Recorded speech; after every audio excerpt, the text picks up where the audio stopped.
मखसूस नशिस्तों का केस मौजूदा तनाज़ा इलेक्शन कमीशन की गलतियों की वजह से हुआ। अदालत की ड्यूटी नहीं, गलती ठीक करे सुप्रीम कोर्ट में चीफ जस्टिस पाकिस्तान काजी फायज़ ईसा की सरबराही में 13 रुकनी फुल कोर्ट ने सुन्नी इत्तेहाद कौंसिल की मखसूस नशिस्तों से मुतल्लिक केस की समाअत की, जिस सिलसिले में सुन्नी इत्तेहाद कौंसिल इलेक्शन कमीशन के वकला और अटॉर्नी जनरल ने दलाइल दिए। अटॉर्नी जनरल के दलाइल पर जस्टिस अतर मिनुल्लाह ने कहा कि आर्टिकल 51 एक सियासी जमात का हक है। इलेक्शन कमीशन ने एक सियासी जमात को बाहर किया, जो एक अहम सवाल है। क्या सुप्रीम कोर्ट की जिम्मेदारी नहीं कानून की खिलाफ वर्जी को देखे? वोटर्स ने सियासी जमात को वोट दिया था। चीफ जस्टिस ने कहा कि अदालत इंसाफ के तकाज़ों का नहीं, आइन और कानून का इतलाक करती है। नजरिया ज़रूरत के तमाम फैसलों में इंसाफ के तकाज़ों का ही जिक्र है। कुछ ठोस मवाद ना मिले तो इंसाफ की अपनी मर्जी की तशरीह की जाती है। बाद अदालत ने केस की मजीद समाअत 9 जुलाई तक मुलतवी कर दी।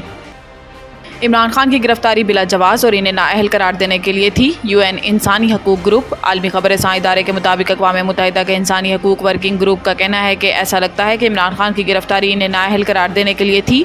अक़वाम मुत्तहिदा की इंसानी हकूक़ के ग्रुप की ये राय साबिक़ वज़ीर ज़ुल्फ़ी बुखारी की लॉ फर्म की जानिब से इमरान खान की गिरफ्तारी के खिलाफ अक़वाम मुत्तहिदा में दायर पिटीशन पर सामने आई। यूएन वर्किंग ग्रुप ने इमरान खान को दफ़ा का हक़ फ़राहम न किए जाने पर तशवीश का इजहार करते हुए बानी PTI की फौरी रिहाई और आज़ादाना तहकीकात का मुतालबा भी किया। यूएन वर्किंग ग्रुप ने दावा किया है कि इमरान खान की गिरफ्तारी के खिलाफ पिटीशन पर पाकिस्तानी हुकूमत का मौक़िफ़ जानने की कोशिश का कोई जवाब नहीं दिया गया। फवाद चौधरी पुलिस को देखकर ऐसे भागे जैसे हत्ती भाग रही हो। शेर अफजल मरवत मीडिया से गुफ्तगू में शेर अफजल मरवत ने कहा कि फवाद चौधरी इस रोज़ पुलिस को देखकर ऐसे भाग रहे थे जैसे हत्ती भाग रही हो। फवाद चौधरी के इस भागने के अमल ने पूरी PTI को सरशर्म से झुका दिया था। इन्होंने कहा कि फवाद चौधरी किसी को मशवरे ना दें।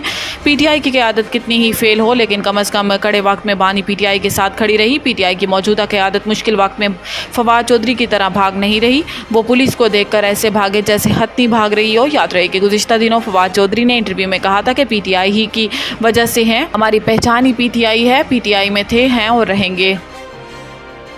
हुकूमत नैब को ख़त्म करने का वादा करके आई मगर ऑर्डिनेंस ला कर मजबूत किया। शाहिद खाकान कराची में मीडिया से गुफ्तगू में शाहिद खाकान अब्बासी ने कहा है कि यह हुकूमत वादा करके आई थी कि नैब को ख़त्म कर देंगे, मगर इन्होंने ऑर्डिनेंस ला कर इसको मजबूत किया। इन्होंने कहा कि इंसाफ का निज़ाम आपके सामने है। 5 साल से केस चल रहा है। इस केस में मनों के हिसाब से कागजात जमा कराए हैं। अभी कोर्ट में पता चला एक शख्स का केस 2011 से चल रहा है। सियासत चलाने के लिए नैब का इदारा बनाया गया था और नैब आज भी सियासत ही चला रहा है। साबिक़ वज़ीर आज़म का कहना था कि साबिक़ चेयरमैन नैब जावेद इकबाल ने कहा कि केस हम नहीं इमरान खान बनवाते थे। इमरान खान के साथी कहते थे कि जनरल बाजवा केस बनवाते हैं।